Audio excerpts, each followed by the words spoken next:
সালামু আলাইকুম সবাইকে। আমার কথা কি শোনা যাচ্ছে? আচ্ছা, কথা শোনা গেলে শুরু করি। সবাইকে আজকের ক্লাসে স্বাগত। আজকে আমাদের ক্লাস নাম্বার হচ্ছে ৪, ৪ নাম্বার ক্লাস। এবং মোস্ট প্রবাবলি আমরা ফ্রেজ, ক্লজ অ্যান্ড সেন্টেন্স সাথে এখানে কিছু পাংচুয়েশনের ইউজও থাকবে। এটা সহ মোট আমরা সম্ভবত ৩টা ক্লাস নিব, বা ২টা ক্লাসও শেষ করতে পারি। মোস্ট প্রবাবলি ৩টা। তো এটা নেওয়ার পরে আমাদের মোটামুটি বেসিক ক্লাস শেষ। এবার আমরা কম্প্রিহেনশন বা সিলেবাসে ডিরেক্ট চলে যাব। এই ৩টা ক্লাস আমাদের লাগবে। এই ৩টা ক্লাস আমাদের লাগবে বেসিক্যালি হচ্ছে যে মানে আমরা নিজে সেন্টেন্স লেখা, at the same time translation করার জন্য কিছু বেসিক আইডিয়ার জন্য এগুলা লাগবে। এবং এগুলা সবচেয়ে বেশি ইম্পর্টেন্ট হচ্ছে রাইটিং স্কিলের জন্য। মানে আপনি দেখবেন যে আমরা ফ্রেজ, ক্লজ এবং সেন্টেন্স যখন করব, এখানে খুব ভালোভাবে খেয়াল করতে হবে যে আমরা কি দিয়ে কি ক্লজ দেখাচ্ছি, কি সেন্টেন্স দেখাচ্ছি, এবং ওই রকম সেন্টেন্স আপনি তৈরি করতে পারবেন কিনা, এবং কিছু নতুনত্ব পাবেন। এবং আমরা পত্রিকা থেকে মানে রিয়েল টাইম উদাহরণও দিব যে এইভাবে লেখে, এরকম এরকম। তো বেসিক্যালি এটা রাইটিং স্কিলে কাজে লাগবে, at the same time basic develop করবে, সেটা হচ্ছে যে আপনার ট্রান্সলেশনে কাজে লাগবে। এবং এই যে ৩টা ক্লাস আমরা ফ্রেজ এন্ড ক্লজের করাবো, এটা মানে শুধু বেসিক না। এখানের মধ্যে পরের ২টা ক্লাসে, আজকের ক্লাসে শুধু ট্রান্সলেশন থাকবে না, পরের ২টা ক্লাসে মানে এই যে ৩ নাম্বারের ২ আর ৩ নাম্বার ক্লাসে এই এটা পড়ানোর সাথে সাথে ওখানে কি থাকবে, ট্রান্সলেশনও থাকবে, ট্রান্সলেশন থাকবে। তো আসেন আমরা শুরু করি।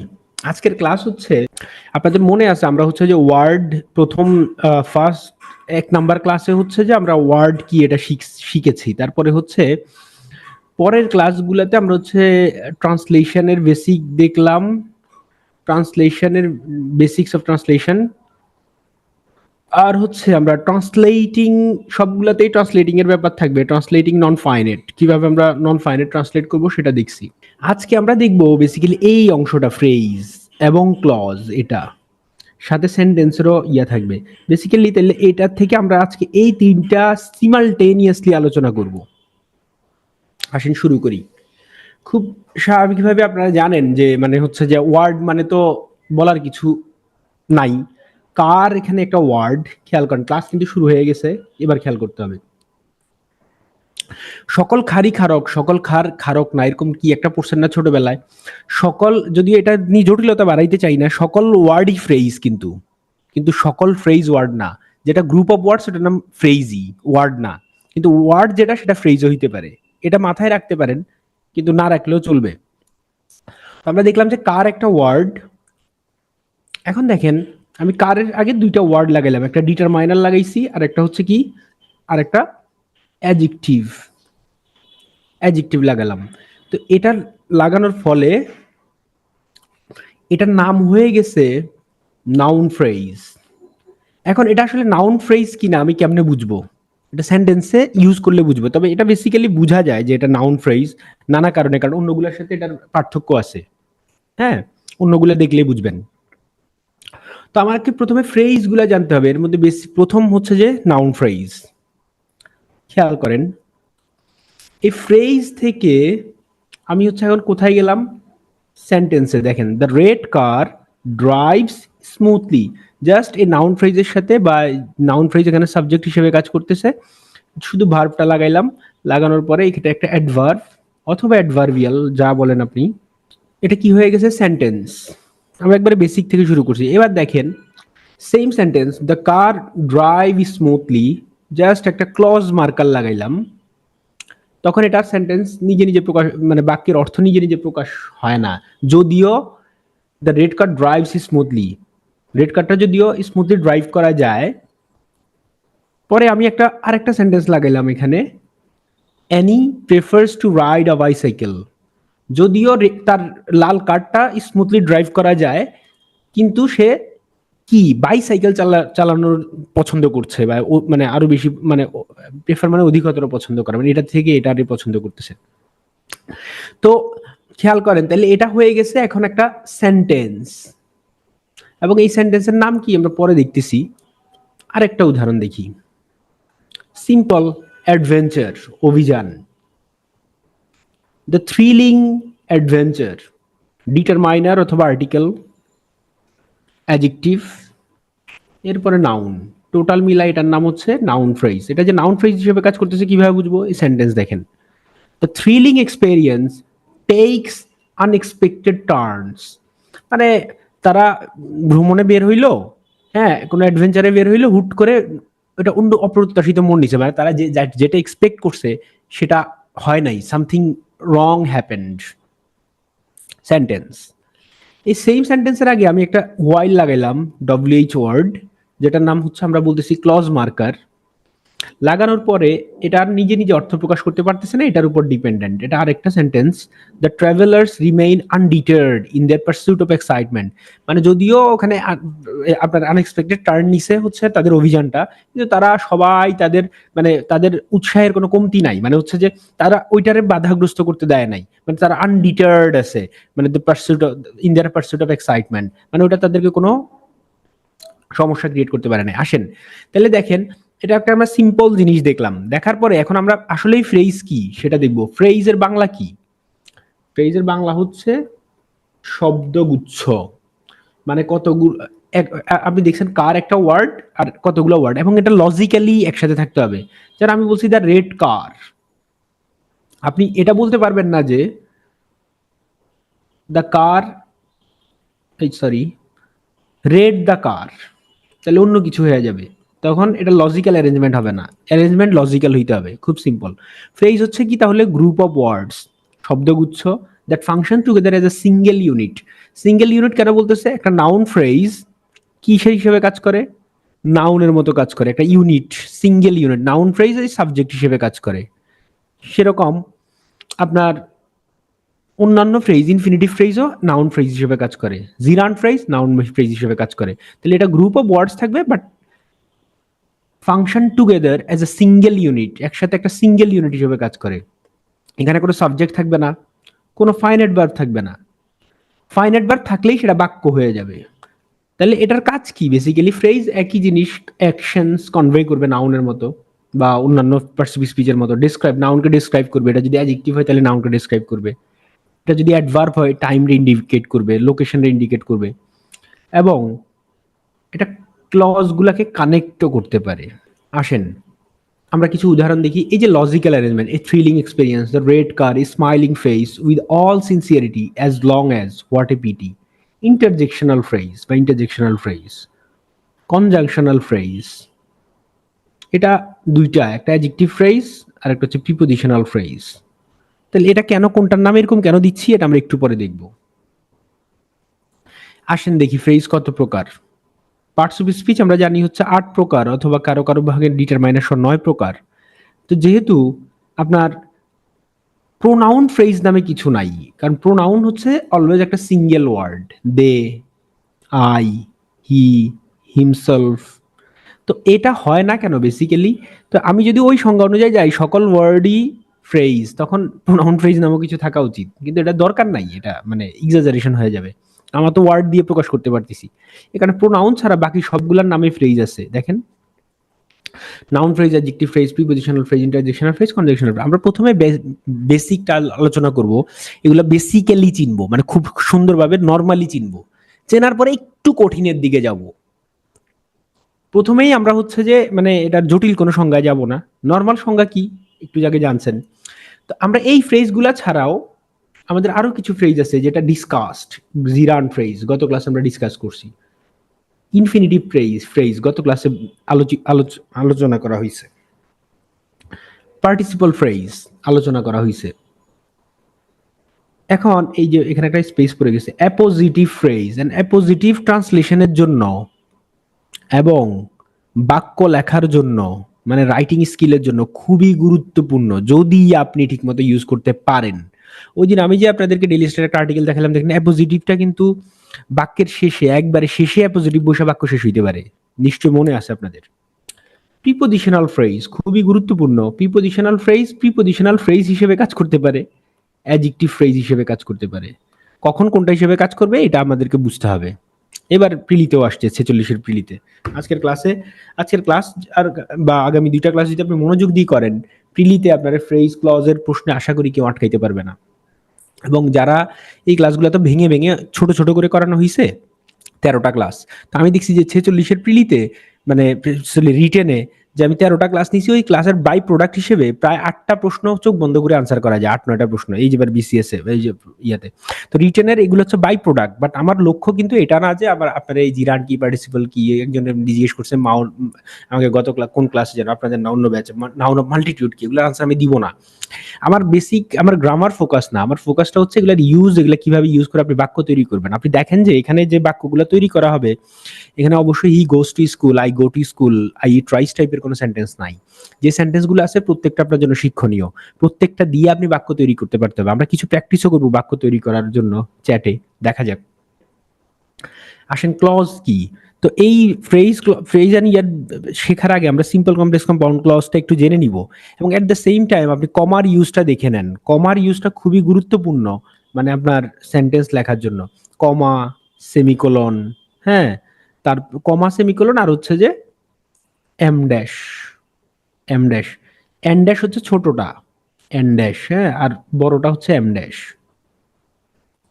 আপনাদেরকে আমি হচ্ছে যে unpaid care work, unpaid care work এটা হচ্ছে এখনকার সময় আলোচিত বিষয়। প্রাইম মিনিস্টার এটা হচ্ছে প্ল্যানিং কমিশনের কাছে চাইছে যে মহিলাদের আনপেইড কেয়ার ওয়ার্ক বা হাউস হোল্ড ওয়ার্কের কারণ, এই হাউস হোল্ড ওয়ার্কটা যদি আমরা কাউন্ট করি, মানিটাইজ করি, তাহলে জিডিপিতে এটার অবদান কত, জিডিপিতে এটা কিভাবে কত পার্সেন্ট ক্যালকুলেট হবে।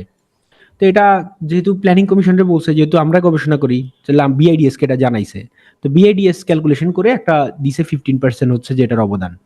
তো 15% অবদান, কিন্তু এই যে আনপেইড কেয়ার ওয়ার্ক নিয়ে কার কার ইয়া আছে আপনার, আমরা বলছি 15% বিআইডিএস, তারপরে সিপিডি বলছে মানে 78%, এটা অন্য শর্তে, অন কন্ডিশন দেখতে হবে, মানে অন কন্ডিশন বলতে অন্য আরো কিছু যোগ করলে। হুম, তারপরে আইএলও আছে, আইএলও বলছে, ইন্টারন্যাশনাল লেবার অর্গানাইজেশন, তারা বোধহয় 9% বলছে যেটা।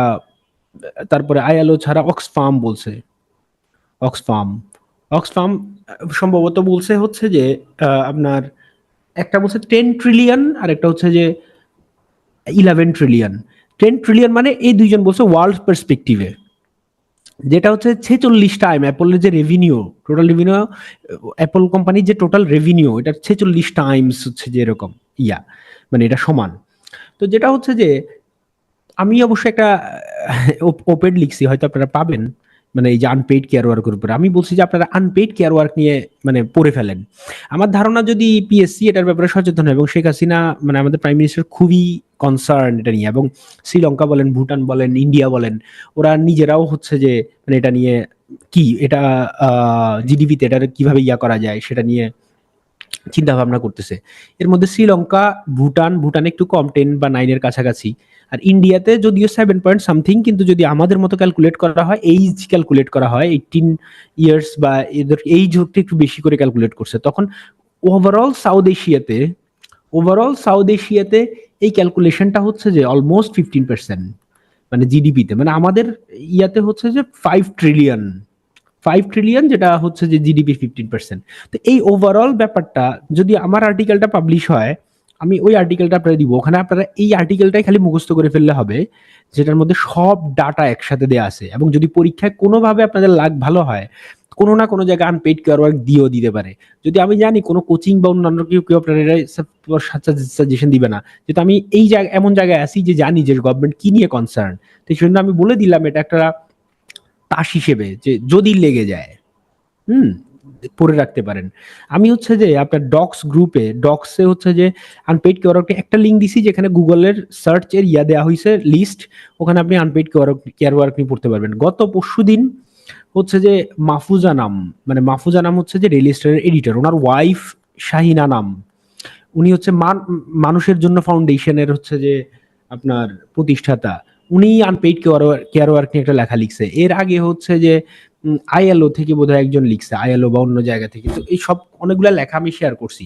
তো রিসেন্ট ডাটা ফলো করবেন, এই যে মাহফুজা নামের এটা, অথবা আমার আর্টিকেলটা পাবলিশ হলে আমি শেয়ার করবো, ওইটাতে সব ডাটা একসাথে দেওয়া আছে, এবং 1 পাতা 1.5 পাতা 2 পাতা আপনি পড়লে মোটামুটি আনপেইড কেয়ার ওয়ার্ক সম্পর্কে আপনার একটা আইডিয়া হয়ে যাবে, আর লিখতে পারবেন। তো এটা নিয়ে আমরা কথা বলবো, হয়তো এটা নিয়ে আমরা ক্লাসে ডিসকাসও করতে পারি। যদিও আমরা কয়েকটা ক্লাসের পরে, ঈদের পরে হচ্ছে আমরা কম্প্রিহেনশন, তারপরে হচ্ছে যে এসে এগুলোতে যাব, তখন আমরা আনপেইড কেয়ার ওয়ার্ক হয়তো এটা খুবই প্রেসিং ইস্যু, মাইন্ড ইট।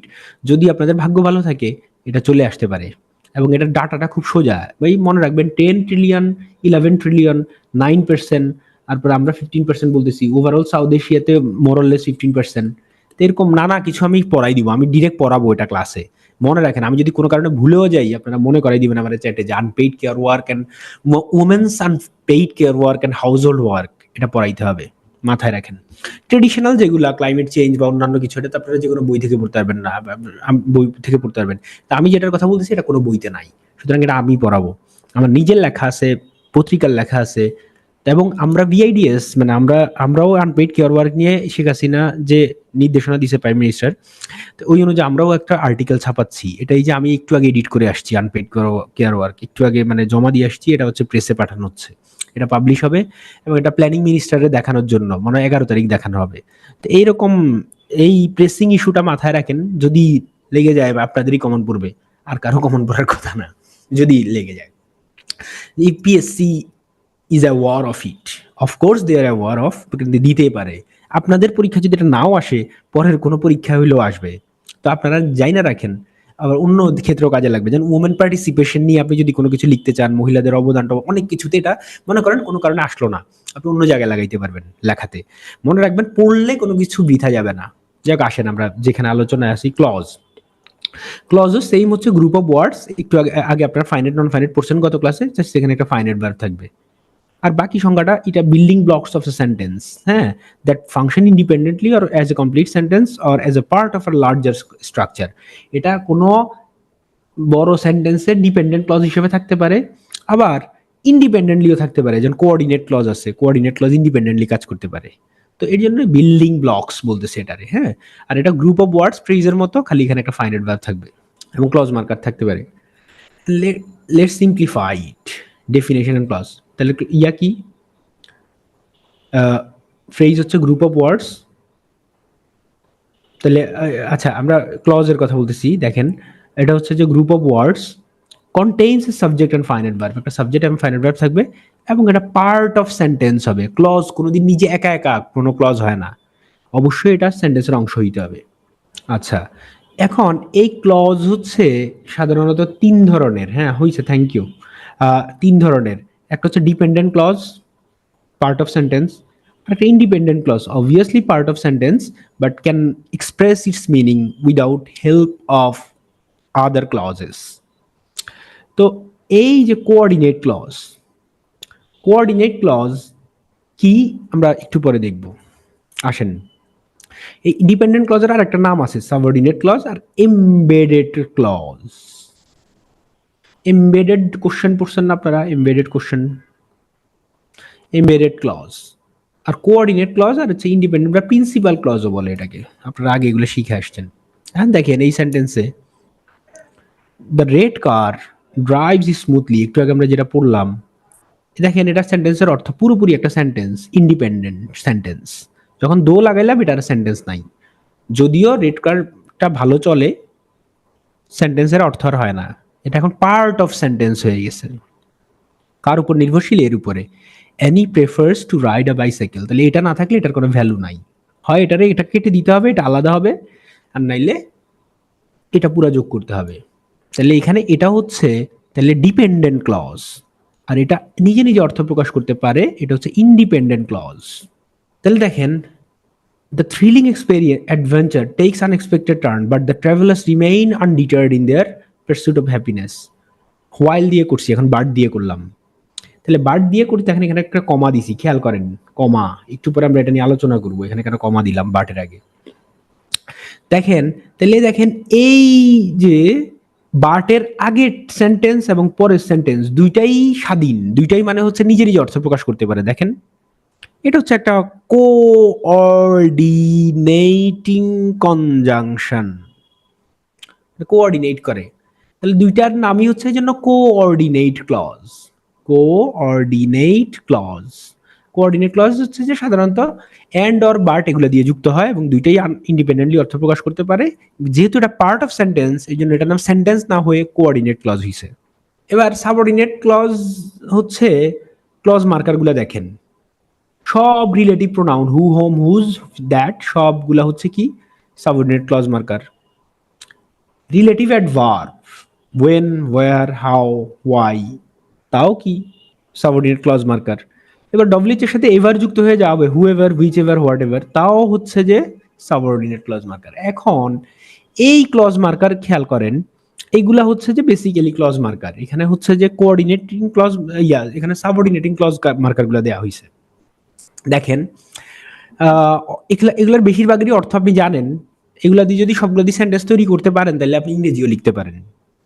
এখন কিছু আছে যে আপনি অর্থ জানেন না, যেমন সিন্স এর অর্থ জানেন, এজ এর অর্থ জানেন, ইন অ্যাজ মাচ অ্যাজ অনেকে জানেন না। এটা বেসিক্যালি হচ্ছে ফর্মাল রাইটিং এ ইউজ করা হয়। ফর্মাল রাইটিং মানে হচ্ছে ল রাইটিং টাইটিং এসবে, যারা লতে আছেন তারা হয়তো বুঝতেছেন। তারপরে নাও দ্যাট এর অর্থ আপনি জানেন না, এটা মানে বিকজ নাও। একটু পরে আমি এটা ইউজ দেখাবো, যেটা যেটা জানেন না। সো দ্যাট জানেন, সো ডট ডট দ্যাট জানেন, ইন দ্যাট আপনি জানেন না, দেখাবো একটু পরে। Given that, considering that, given দ্যাটের অর্থ আমি রাখছি নাকি জানি না। গিভেন দ্যাট মানে এটা বিবেচনা করে। হাজার হাজার আর্টিকেল গুলাতে, বিশেষ করে ইকোনমিক্সের আর্টিকেল গুলাতে আপনি এটার ইউজ প্রচুর পাবেন। এটা প্রচুর ইউজ হয়, গিভেন দ্যাট। এটা যদি ইউজ করে আপনি সেন্টেন্স লিখতে পারেন, আপনার সেন্টেন্সের মান খারাপ হবে না, ভালো হবে। এই লাইনে যা আছে সবগুলোর অর্থ যদি, যদি বা যদিও, সকল যদি একসাথে দেয়া আছে। অ্যাজ ইফ, অ্যাজ দো, এটা মানে যেন। টিল, আনটিল, বিফোর, আফটার, সবগুলা কাহিনী একই। লেস্টের ইয়াটা একটু দারুণ ইউজ আমরা দেখবো আজকে। লেস্ট দিয়ে আপনি কত ভালো সেন্টেন্স তৈরি করতে পারেন, দারুণ দারুণ সেন্টেন্স তৈরি করা যায়। তারপরে হচ্ছে যে when, where, how, then by the time, even as. Even as মানে আপনি জানেন না, at the same time as এটার মানে বেশিরভাগ লোক জানেন না এটা, এই জন্য এটা আমরা দেখাবো। ইন সো ফার অ্যাজ আপনি জানেন না, এটা আমরা দেখাবো। ওয়ান্স আশা করি জানেন, আর বাকিগুলো আপনাদের কাছে পরিচিত। প্রথমে দেখেন ইন দ্যাট, এটা দিয়ে আমরা সেন্টেন্স কিভাবে বানাই দেখেন। এরপর আপনারা এখন চ্যাটে বানাবেন, এটা আগে খেয়াল করেন ভালো করে। ইন দ্যাট দিয়ে বোঝায় এটা use to introduce A statement that explains or gives more specific information about what has just said। মানে আমি এখন কোনো কিছু বলছি, তো বলার পরে আমি হচ্ছে কি বলবো, আর একটা স্টেটমেন্ট দিব যেটা হচ্ছে যে মোর স্পেসিফিক ইনফরমেশন দিবে ওটা সম্পর্কে। যেমন ধরেন এটা বাংলা অর্থ হচ্ছে কেন না, তাহলে the book is good, sentence শেষ, দ্য বুক ইজ গুড। এই দেখেন কমা ইউজ করছি, খেয়াল করেন। এখনকার ক্লজ মার্কার একটা আসছে হুইচ টাইপের, কেন না বা বিকজ। বিকজ একবার পুরো বিকজ না, এটা ইটস ওয়েল রিটেন। কেন না এটা well written, but I didn't actually enjoy reading it. The book is good, book is good. এখন আমি এক্সপ্লেইন করতেছি, আর একটা স্টেটমেন্ট দিচ্ছি তো মোর স্পেসিফিক ইনফরমেশন দেওয়ার জন্য, সেটা হচ্ছে in that it's well written but I didn't actually enjoy reading ইট। এখন আপনি কি কোনো সেন্টেন্স তৈরি করতে পারবেন ইন দ্যাট দিয়ে? লিখেন তো চ্যাটে, দেখি কি অবস্থা আপনাদের। একটু চিন্তা ভাবনা করেন, যত কঠিন সেন্টেন্স পারেন লিখেন, সমস্যা নেই।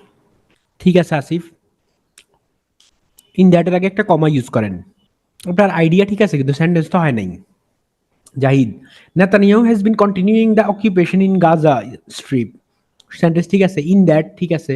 হি নোস ইফ হি লজেস, অথবা হি, ইফ হি লজেস তারপরে কি, if he লজেস it, it might be, comma দিয়ে it might be the end of his career. বুঝছেন? মানে আচ্ছা আপনি হচ্ছে একটা সাবঅর্ডিনেট ক্লজ দিছেন, কিন্তু পরে আবার কমা ইউজ করেন না এবং সাবজেক্টও নাই পরেরটার। জান্নাত ঠিক আছে, আরো বড় সেন্টেন্স লিখতে পারলে ভালো। শান্তনু ঠিক আছে। বিথি, এটা মানে কি? শি হ্যাজ লস্ট এভরিওয়ান মানে কি? এটা বুঝি নাই আইডিয়াটা, কি লিখতে চাইছেন? It's uploading speed, it's uploading speed লিখলে মশিওর, ইটস এর ইন অ্যাপোস্ট্রফিটা হবে না। ইটস মানে এটার, বুঝছেন? মানে র বাংলা বাক্যে র মানে এটা হচ্ছে পসেসিভ, আর ইটস হলে ইট ইজ বুঝায়, অথবা ইট হ্যাজ বুঝায়। বুঝতে পারছেন? It's uploading speed is good but I can not complete my task. আপনি ওই যে পুরা আমার সেন্টেন্সের মতো করে স্ট্রাকচার ইউজ করতে চেষ্টা করছেন, তবে গুডের পরে একটা কমা হবে আর অ্যাপোস্ট্রফি হবে না। বুঝা গেছে? মশিউর ঠিক আছে। তানজিনেরটা হইছে ঠিক আছে। ফারিহা হইছে। ও চমৎকার, I I loved it. Shifat, এই যে এটা তো তাহলে বুঝতে হবে যে সে সবাইকে হারাইছে। He has lost everyone of his family members, কিছু একটা বলতে হবে, ইনফরমেশনটা ক্লিয়ার হয় নাই।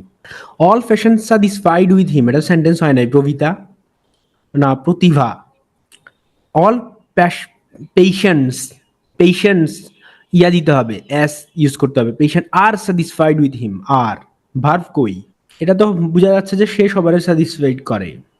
নকিং বানান ভুলিছে মাসুম। যাক, আমি এর মধ্যে জাম খাইছি, জামটা মাইনা রাখছি কিন্তু খাইতে পারতেছি না, আপনাদের ক্লাস শুরু হয়ে গেছে টাইম মতো। যাই হোক, আসেন যারা করছেন প্রথমে পাঠাইছেন তাদেরটা চেক করে দিলাম, থ্যাংক ইউ সো মাচ, ভুলগুলা দেখে নেবেন। নাও দ্যাট, নাও দ্যাট কখন ইউজ হয়?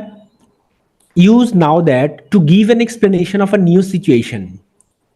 দেখেন, now that I live only a few blocks from work, I walk to the office, I walk to work, sentence দেখেন কত সুন্দর, I walk to work and enjoyed. কি বলতেছে? এটা হচ্ছে যে আবার দেখেন অর্থটা কি, now use now that to give an explanation of a new situation, নতুন সিচুয়েশনের কোনো পরিস্থিতির আপনি এক্সপ্লেনেশন দিবেন। তাহলে I walk to work and enjoy it, আমি হেঁটে অফিসে যাই বা কাজে যাই এবং এটা এনজয়ও করি। এক্সপ্লেনেশন কি? Now that I live only a few blocks from work, এটা হচ্ছে এক্সপ্লেনেশন। সে হেঁটে যায় এবং হচ্ছে যে এনজয় করে, কাছাকাছি। আশা করি সেন্টেন্স বানাইতে পারবেন। লেস্টের আপনারা ছোটবেলা থেকে শুনছেন যে লেস্ট থাকলে শুড হয়, এটা পুরোপুরি সত্য না, শুধু এটাই সত্য না, এটা দেখেন খেয়াল করেন। লেস্টের দুইটা অর্থ, একটা হচ্ছে টু ফর ফিয়ার, মানে ভয় পাওয়া, ভয় ওইভাবে ভয় পায় না, এই ভয়ে যে একটা, বা পাছেও আপনারা বলেন যে ওইরকম। আর একটা হচ্ছে to avoid the risk of. অর্থগুলা খেয়াল করেন, এই যে এটা, she was concerned lest anyone think lest anyone think that he was guilty। দেখেন এখানে কিন্তু ভার্বের বেস ফর্ম, এটা খেয়াল করেন, লেস্টের পর she was concerned, এই ভয়ে যে কেউ চিন্তা করতে পারে যে সে অপরাধী, নাম্বার ওয়ান। আরেকটা দেখেন, to avoid risk of, risk avoid করতে চাই। He spend whole days in his room wearing headphones, headphone কানে লাগায় সারাদিন রুমে বসে আছে। Lest he disturb anyone, দেখছেন হি ডিস্টার্বস হওয়ার কথা ছিল না, এখানে থিংস হওয়ার কথা ছিল, হয় নাই। এটা দেখলে আরো আশ্চর্য হবেন। দেখেন, he set up late worrying lest he be murdered, he be, দেখছেন এটা কাইন্ড অফ সাবজাংটিভের মতো কাজ করতেছে। He be murdered on the way home, set up late worrying, সে বসে আছে কেন, মানে দুশ্চিন্তা করতেছে যদি তাকে মার্ডার করা হয় বাসায় যাওয়ার সময়। তাহলে এই সেন্টেন্সের এই টাইপের একটা সেন্টেন্স তৈরি করেন যেখানে বি ইউজ হবে। প্রথম দুই তিন জনেরটা দেখবো, বাকিদেরটা দেখা যাবে না, অত সময় পাবো না। লেখেন শান্তনু, ঠিক আছে। He be step down, remove না দিয়ে অন্য কিছু ইউজ করা যায় না, রিমুভটা সুন্দর হয় না। বাবারে, সিফাত দিয়ে সুন্দর সুন্দর ইউজ করে। সিফাতের পুরস্কার দিতে হবে। আজকের ক্লাসে যদি আপনার পারফরমেন্স আরো ভালো থাকে, আপনার জন্য একটা মগ পুরস্কার। সিফাতের উদাহরণগুলো সুন্দর সুন্দর হয়েছে, হাসানেরটা সুন্দর হয়েছে, থ্যাংক ইউ সো মাচ। আসেন পরেরটাতে, ইন সো ফার অ্যাজ, আর হচ্ছে in much as, in as much as, এই দুইটা হচ্ছে ফর্মাল ইয়ার ক্ষেত্রে ইউজ হয়। এটা অর্থ হচ্ছে টু দ্য এক্সটেন্ট, যত দূর, অর্থাৎ to the degree that she helped us in so far as she was able, সে যত দূর পারে তত দূর পর্যন্ত আমাদেরকে সহায়তা করেছে। ইন মাচ অ্যাজ কিন্তু আবার এটা না, এটা মানে বিকজ আর সিন্স রে ইন মাচ অ্যাজও লেখা যায়, কিন্তু এটা ফর্মাল রাইটিং এ সাধারণত লেখা হয়, মাথায় রাখেন। He should be praised in much as he was worked hard, he has worked hard on this project, কারণ সে এই প্রজেক্টে কি খুব পরিশ্রম করেছে, এই জন্য তাকে কি করা উচিত, প্রেইজ করা উচিত, প্রশংসা করা উচিত। In as much as the project is completed, যেহেতু project completed, we can now focus on other task. সোজা বুঝতে পারছেন যে বিকজ আর অ্যাজ এর মতো ইউজ হয়। আচ্ছা, ইভেন অ্যাজ, এটা সুন্দর, এটা কিন্তু ইউজ করতে পারবেন, ওইটা ফর্মালি ইউজ হয় তো ওইটা ইউজ না করলেন, কিন্তু ইভেন অ্যাজটা ইউজ করবেন। At the same time or while অর্থে, দেখেন কত সুন্দর, হোয়াইল আপনি ইউজ করেন কিন্তু এটা ইউজ করেন না। Use to indicate simultaneous event, often with a contrast, দুইটা সিমালটেনিয়াস ইভেন্ট হবে, একটা একটা কন্ট্রাস্ট। কেমন কন্ট্রাস্ট? হি স্মাইলড, মেয়েটি হাসছিল। Even as tears roll down her cheeks, তার কি গাল দিয়ে কি চোখের পানি পড়ছিল, দেখছেন দুইটা সিমালটেনিয়াস ইভেন্ট করতেছে। আশা করি সেন্টেন্স পারবেন। দুইজন লেখেন, যে দুইজন আগে লিখতে পারবেন, আরো সুন্দর সেন্টেন্স লিখেন তো এটা দিয়ে, ইভেন অ্যাজ দিয়ে। তাহলে হোয়াইল ইউজ না করে আমরা কি ইউজ করব? ইভেন অ্যাজ ইউজ করতে পারবো, মাথায় রাখেন। কন্ট্রাস্ট ইউজ করার সময় একটু ডিফারেন্ট শিখলেন। মশিউরের উদাহরণ সুন্দর হয়েছে, দেখছি আগেরটা। শান্তনু ভালো হয়েছে। দে স দ্য ডিফিট না দিয়ে they they could gauge the defeat, এটা দিলে ভালো হইতো। তারা যে হারবে এটা বুঝতে পারতেছেন। বলেন তো এই সেন্টেন্সটা কি ক্লজ? এখানে এটা কোন ক্লজ, এটা কোন ক্লজ লিখেন সবাই। জাহিদেরটা হয় নাই, সেন্টেন্সের স্ট্রাকচারে ভুল আছে। দেয়ার ওয়াজ রেইন, এগুলা কোঅর্ডিনেট ক্লজ। কেমনে বুঝছি? দুইটাই স্বাধীনভাবে অর্থ প্রকাশ করতে পারে, মাঝখানে হচ্ছে কোঅর্ডিনেটিং কনজাংশন আছে। তাহলে কোঅর্ডিনেটিং কনজাংশন কি? ফর, অ্যান্ড, নর, বাট, অর এলস, এটা দিয়ে সেন্টেন্স ইউজ করার চেষ্টা করবেন, সেন্টেন্স বানানোর চেষ্টা করবেন। দেখবেন প্রচুর অলওয়েজ অর এলস এর ইউজ আছে পত্রিকা বা লেখাগুলোতে। ইয়েট সো, এটা আমরা সঙ্গে বলতেছি ফ্যান বয়েজ, বুঝতে পারছেন? ফ্যান বয়েজ, এই ফ্যান বয়েজ থাকবে সব কম্পাউন্ড সেন্টেন্সে। এই কম্পাউন্ড সেন্টেন্সে সব ফ্যান বয়েজ থাকবে, এবং এই দুই পাশে যে থাকবে এটার নাম, দুই পাশে যে সেন্টেন্স থাকবে এটার নাম কোঅর্ডিনেট ক্লজ। এবার আসেন বাক্য। এটা হচ্ছে যে ইন্ডিপেন্ডেন্ট ক্লজ নাকি সেন্টেন্স? বলেন তো এটা যদি আমি এটা বাদ দেই এটার নাম কি হবে? তাড়াতাড়ি বলবেন, তাড়াতাড়ি, সময় নষ্ট করা যাবে না। একজন দুজন বললাম এটা সেন্টেন্স। ইভেন এদের বাংলা অর্থ জানি না কি করবেন? বাংলা অর্থ জানার দরকার নাই, যেটা পড়াইছি এটাই জানেন। বাংলা অর্থ জানিয়ে তো ভেজালটা করবেন, বাংলা অর্থ জানার দরকার নাই। ইংরেজি দিয়ে ইংরেজি শিখতে থাকেন। হোয়াইলের বাংলা অর্থ কি? ওইটা মানে এটা সেইম। যাই হোক, এটা কি? সেন্টেন্স। এটা যোগ করলে কি হবে? Complex sentence. সেইম, একসাথে দেখেন। The red car drives smoothly, simple sentence. Though the red car drives smoothly, Anisa prefers to ride a bicycle, complex sentence. কেন কমপ্লেক্স? কমপ্লেক্স সেন্টেন্সের হচ্ছে যে আপনার একটা সাবঅর্ডিনেট ক্লজ, এক বা একাধিক সাবঅর্ডিনেট ক্লজ, কিন্তু একটা প্রিন্সিপাল ক্লজ থাকবে। মাথা রাখেন, এক বা একাধিক সাবঅর্ডিনেট ক্লজ থাকতে পারে, কিন্তু যদি দুইটা প্রিন্সিপাল ক্লজ থাকে তখন এটা আবার এটা হয়ে যাবে এই কোঅর্ডিনেট ক্লজ থাকলে। যেমন ফ্যান বয়েজ দিয়ে যুক্ত হইলে কি হবে?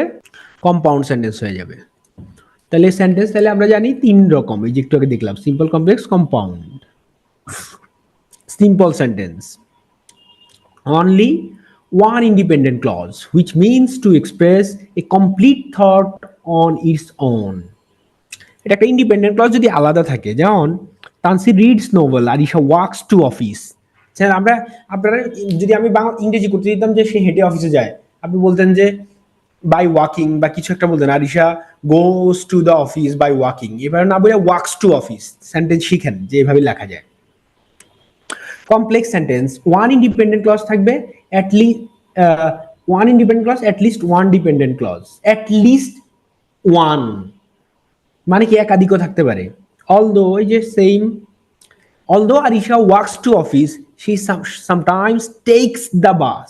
তাহলে আপনি, আপনারা বলতাম সে বাসও ইউজ করে, আপনি বলতেন sometimes he uses bus, he gets a bus, এরকম নানা কিছু বলতে পারতেন, কিন্তু টেকস বাস এটা ইউজ করবেন না, কারণ এটা শিখেন সেন্টেন্স এভাবে লেখা যায়। Much as Tansi reads novel, he enjoy watching movies. Much as মানে কি? Much as মানে সেম, যদিও। কম্পাউন্ড সেন্টেন্স কি? এগুলা থাকবে, ফ্যান বয়েজ। এবং কম্পাউন্ড সেন্টেন্সে মনে রাখবেন, কম্পাউন্ড সেন্টেন্সে এন্ড অর বাট তো থাকবে। সেমিকোলন দিয়ে যদি থাকে কোনো সেন্টেন্স, দুই পাশেই পুরো সেন্টেন্স থাকবে সেমিকোলন থাকলে, সেটাও কম্পাউন্ড সেন্টেন্স হবে। এটা যারা জানেন না জেনে নেন, সেমিকোলন। আর এখানে এন্ড এর আগে সব ফ্যান বয়েজ যা আছে সবগুলার আগে কমা বসবে, ফরজ কমা বসানো। Arisha works to office, she enjoys the fresh air. আপনি বিকজ বসাইতে পারতেন, এন্ডও বসাইতে পারতেন। এন্ড, আমি এন্ড না বসাই কি বসাইলাম? সেমিকোলন। সেমিকোলন এন্ডের পরিবর্তে বসানো যায়, এটার নাম কোলন। এই যে কোলন, এটা আবার কোলন না, এটা কোলন। আর এটা কমা দিয়ে দিলে এটার নাম সেমিকোলন। আমরা একই সাথে এটার ইউজ শিখতেছি, দেখেন পাংচুয়েশনের ক্লাস, কিছুটা পাংচুয়েশনের ইয়ে পাবেন। বলেন এটা সিম্পল সেন্টেন্স না কমপ্লেক্স সেন্টেন্স না কম্পাউন্ড সেন্টেন্স? লিখতে থাকেন খুব ফাস্টার, আমরা এখন গেমের মতো খেলবো। এটা কমপ্লেক্স সেন্টেন্স। পরেরটা কে ফাস্টার আনসার দিতে পারেন দেখা যাক। কোন সেন্টেন্স? সিম্পল। পরেরটা বলেন। Lost in the world's of lost in the world captured by authors. She reads books avidly, finding solace and joy in the written word. কোন সেন্টেন্স এটা? সিম্পল, কারণ কোনো ক্লজ মার্কার নাই, দুইটা ফাইনাইট ভার্ব নাই, ঠিক আছে? সিম্পল। কারো কোনো ডাউট আছে? এটা সিম্পল। মানে সে যখন নোবেল পড়তেছিল, বই পড়তেছিল, ওই যে ওয়ার্ল্ড, যেই ওয়ার্ল্ডটা বইয়ের মধ্যে, যেই পৃথিবীটা তৈরি করছে অথর, মানে অথরের একটা আলাদা জগৎ তৈরি করছে ওই বইয়ের মধ্যে। যেন আপনি আদর্শ হিন্দু হোটেল পড়তেছেন, ওটার মধ্যে ডুবে গেলে আপনি ওই জগতে ঢুকে যাবেন। ওই জন্য বলছে lost in the world crafted by authors. এই জন্য। কিন্তু এটা হচ্ছে একটা ফ্রেজ, পার্টিসিপল ফ্রেজ। আবার finding solace and joy in the written word, এটাও কি একটা পার্টিসিপল ফ্রেজ। এটা প্রেজেন্ট পার্টিসিপল ফ্রেজ, এটা পাস্ট পার্টিসিপল ফ্রেজ। গত ক্লাসে বলছিলাম। সিম্পল কমপ্লেক্স কম্পাউন্ড, সিম্পল না কমপ্লেক্স না কম্পাউন্ড? তাড়াতাড়ি বলেন। Because she had practice for hours she performed perfectly on a stage. পরেরটা বলেন। সিম্পল, সবাই বুঝছেন এটা। হি প্লেইজ গিটার। তারপর দেখেন, এবার দেখেন এটা বলেন। In spare time he enjoys picking up guitar, strumming chords, plucking strings, lost in the rhythm and melody. যারা স্ট্রামিং কর্ডস আর প্লাকিং স্ট্রিং বুঝতেছেন না, এটা এখানে ব্যাখ্যা দেওয়া আছে। এটা হচ্ছে common techniques for playing guitar. Strumming chords involve sweeping, মানে ওই যে হাত নাড়ায় না ইয়ার উপরে, অথবা ফিঙ্গারও করতে পারেন, পিক দিয়ে করতে পারেন অথবা ফিঙ্গার দিয়ে, across the multiple string, এটারে বলতেছে যে হচ্ছে strumming chords. R while plucking string involve pulling and releasing individual strings to produce note তৈরি করে। এটা যারা গিটার বাজায় তারা ভালো বুঝবে। সিম্পল সেন্টেন্স, নিশ্চয়ই বুঝতে পারছেন এটা। কেন এখানে কোনো কি নাই? এই দেখেন, ইন স্পেয়ার টাইম, এটা হচ্ছে যে একটা অ্যাডভার্বিয়াল। আর এটা কি? একটা মাত্র ফাইনাইট ভার্ব আছে, আরগুলো হচ্ছে verb plus ING, verb plus ING, ভার্বের V3, সবগুলো কি নন ফাইনাইট। গত ক্লাসে পড়ছেন। কোন সেন্টেন্স? বার্ট আছে, কি হবে? কম্পাউন্ড। পরেরটা ইয়েট আছে, কম্পাউন্ড। এন্ড দেন আছে, কি হবে? Compound. He use to paint beautiful landscape in his sophomoric years. মানে university second year to first, second year third ইয়ারে থাকলে, ওই সময়ের সম্ভবত সেকেন্ড ইয়ারে থাকলে তাকে সফোমোরিক ইয়ার্স বলে। আচ্ছা, আরগুলা দেখতে পারবেন বাসায়, এগুলা খুব বেশি কঠিন না। এবার আসেন ফ্রেজের বেসিক কনসেপ্ট। ফ্রেজ বেসিক্যালি বলা হয়েছে যে 7 টাইপস, 7 প্রকার দেখানো হয়েছে। নাউন ফ্রেজ কি? সোজা, a noun phrase is a group of words or words that does the function of a noun, যেটা নাউনের মতো কাজ করে। নাউনের কাজ কি মনে আছে? সেন্টেন্সের সাবজেক্ট অবজেক্ট হওয়া। নাউন ফ্রেজেরও কাজ একই। ফ্রেন্ড, এটা একটা নাউন। মাই চাইল্ডহুড ফ্রেন্ড, এটার নাম নাউন ফ্রেজ। নাউন ফ্রেজের কাজ কি? সেন্টেন্সের সাবজেক্ট হবে। তাহলে নাউনের কাজ যা, নাউন ফ্রেজেরও কাজ তা। My childhood friend knows all my secrets, finite verb, object, sentence হয়ে গেছে। সেন্টেন্সের সাবজেক্ট, এই জন্য এটার নাম noun phrase. All my secrets, এটাও নাউন ফ্রেজ। দুইটা নাউন ফ্রেজের মাঝখানে একটা verb. I know him, pronoun. I know his sister, noun phrase. দুইটা ওয়ার্ড মিলাই কি অবজেক্টের মতো কাজ করছে, অবজেক্ট। অ্যাডজেক্টিভ ফ্রেজ, প্রথমে আমরা বেসিক কনসেপ্ট ক্লিয়ার করতেছি, তারপর একটু কঠিনে যাব। Adjective phrase is a group of words that does the work of an adjective, মানে ও অ্যাডজেক্টিভের মতো কাজ করবে। অ্যাডজেক্টিভের কাজ কি? কোনো কিছুকে মডিফাই করা, নাউন বা প্রোনাউনকে, নাউন বা প্রোনাউনকে মডিফাই করা এবং এটা সম্পর্কে অতিরিক্ত তথ্য দেয়া, এটাও একই কাজই করবে। দেখেন, অ্যাডজেক্টিভ কিসের আগে বসে? নাউনের আগে। ক্রাউন কি? নাউন। এ গোল্ডেন ক্রাউন, কিরকম ক্রাউন? কিরকম দিয়ে প্রশ্ন করলে আমরা কি পাই? অ্যাডজেক্টিভ পাই। তাহলে কি রকম ক্রাউন? গোল্ডেন, স্বর্ণখচিত ক্রাউন, মুকুট। তাহলে এটা হচ্ছে অ্যাডজেক্টিভ। কিন্তু অ্যাডজেক্টিভ ফ্রেজ কখনো নাউনের আগে বসবে না, এটা নাউনের পরে যাবে। এই যে পরে, এই সেম গোল্ডেনটারে আমি হচ্ছে অ্যাডজেক্টিভ ফ্রেজ বানাবো কেমনে? ক্রাউনের পরে নিব। এ ক্রাউন মেড অফ গোল্ড, স্বর্ণের তৈরি বা স্বর্ণখচিত মুকুট। The Spanish flag, Spanish adjective. কিন্তু আপনি যদি অ্যাডজেক্টিভ ফ্রেজ করেন the flag of Spain, of Spain, মনে রাখবেন নাউনের পরে যদি তাকে মডিফাই করে বা তার সম্পর্কে তথ্য দেয়, সেটা প্রিপোজিশন থাকুক আর যাই থাকুক, এটা হচ্ছে কি হবে? অ্যাডজেক্টিভ ফ্রেজ হবে। এই পরীক্ষা আসছিল 46-এর প্রিলিতে, একটু পরে আবার দেখবেন 46-এর প্রিলিতে কি আসছে। তাহলে অ্যাডজেক্টিভ ফ্রেজ আবার দেখেন, চুকনগর আপনারা করছেন ক্লাসে, Chuknagar has become a deserted place.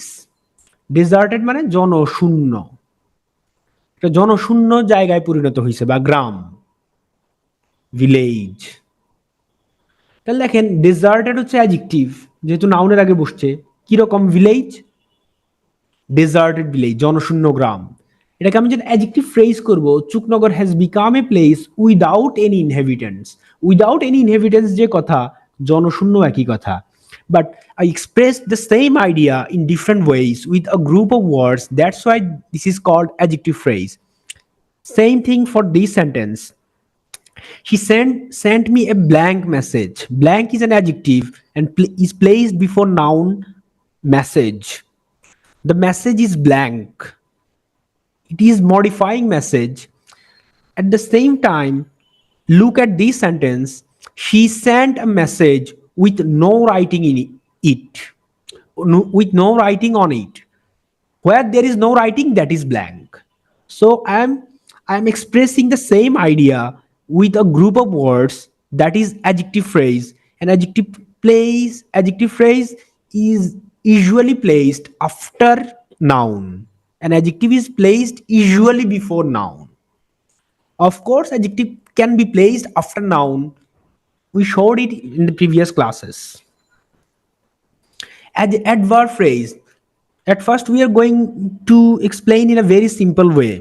হ্যাঁ, খুবই সিম্পল সংজ্ঞা দিয়ে আপনারা এক্সপ্লেইন করার চেষ্টা করা হচ্ছে, কিন্তু after 3 or 4 slides we will see the more complex definition and the uses of phrases. An adverb phrase is a group of words that does the function of adverb. It's very simple.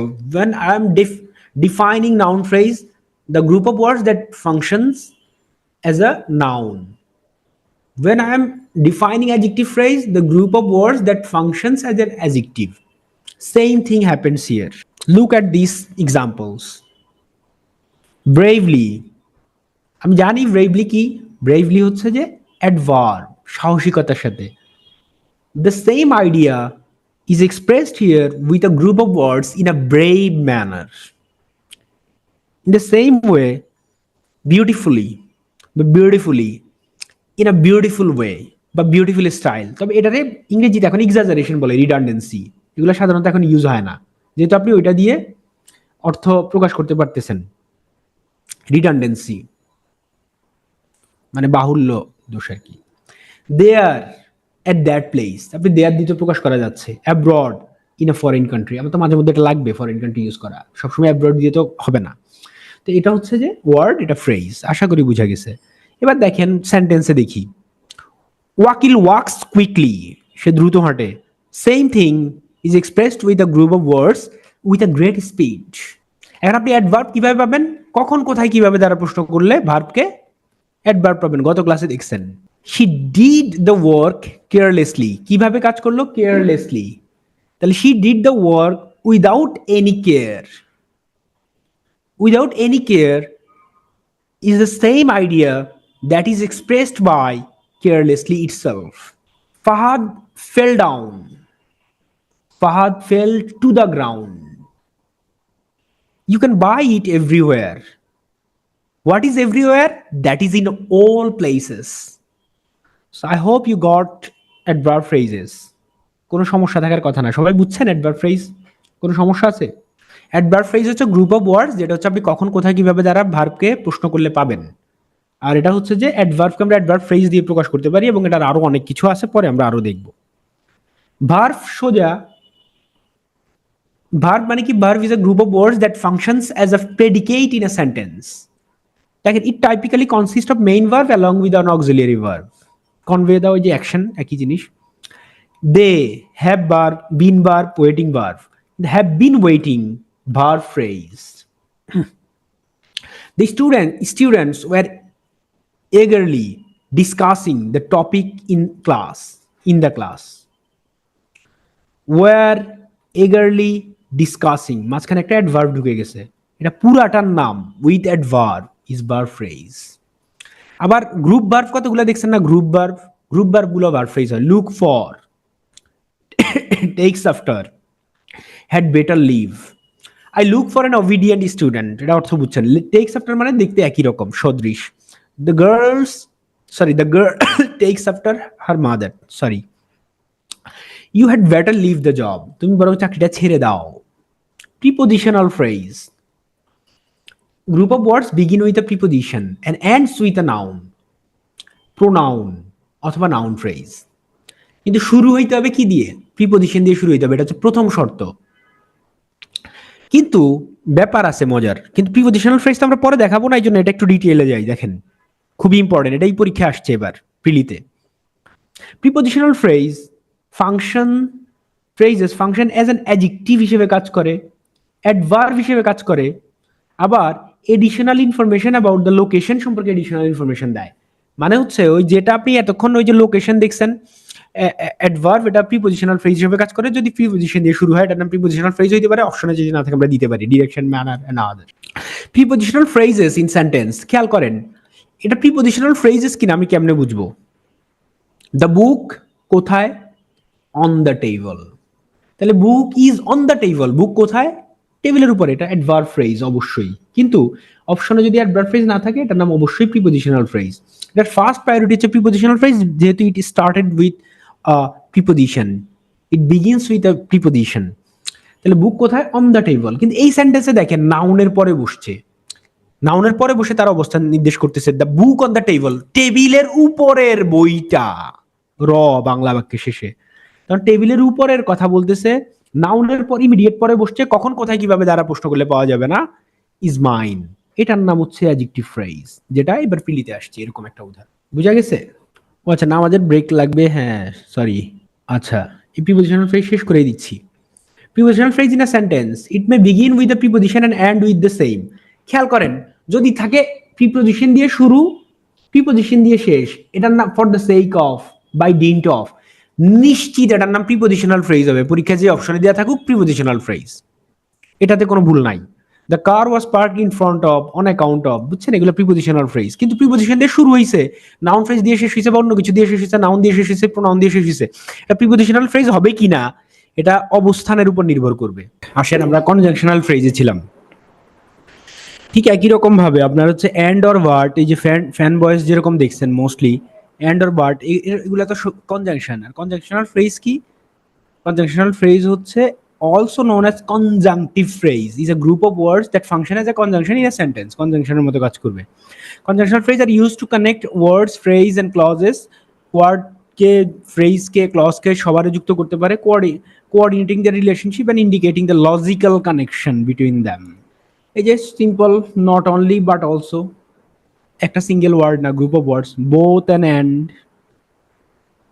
তারপরে আচ্ছা, he enjoys reading novels while sipping coffee, এটাও conjunctional phrase. কেন বলতেছি এটা conjunction?